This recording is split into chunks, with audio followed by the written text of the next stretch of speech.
Hi everyone and welcome back to High School Science 101. Today I am re-recording the first video that I uploaded because it was pretty low quality and I wasn't really happy with it. So this is in high definition. We're covering our three main variables in science, which are our independent, dependent and controlled variables. Let's get started.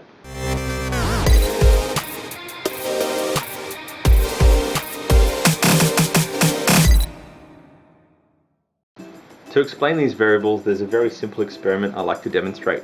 Firstly, let's say that this is a running track and we have our runner here and he's going to run 100 meters. But each time he runs it, he's going to wear a different type of shoe. So we've got runners, casual shoes and boots. And this is the thing that's going to change each time he runs this 100 meters. And this is called our independent variable. That's the thing that we're going to change each time he runs this experiment. So let's put his runners on first. We start the timer, he runs his 100 meters.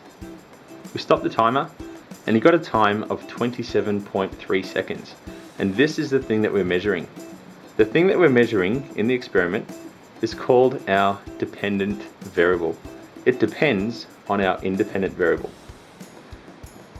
He got a time of 27.3 seconds with his runners. We reset him back to the start. We put his casual shoes on. We start the timer.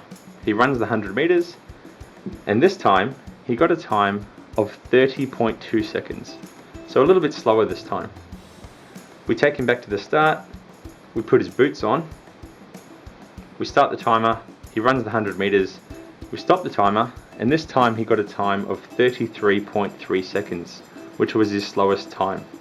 So we can say that he runs the fastest with his runners, followed by his casual shoes, and then he runs the slowest in his boots. But that's not everything to this experiment. There's a few other things that we need to consider.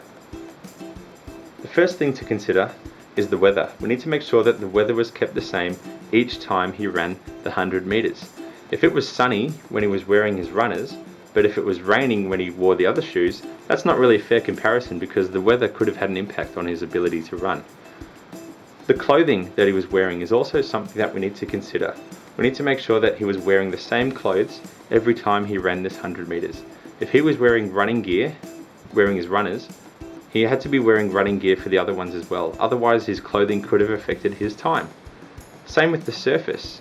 If he was running on concrete or wood or grass, we need to make sure that that was the same every time he ran this 100 meters so that any difference in time was mainly just due to the shoes that he was wearing. That's what we're trying to achieve, an accurate and fair comparison between the types of shoes. Because these are the things that we're trying to control in this experiment, we call them controlled variables. And that's it for today's lesson. I hope you learned something. Please like and subscribe if you want to see more of these videos, and I will see you next time.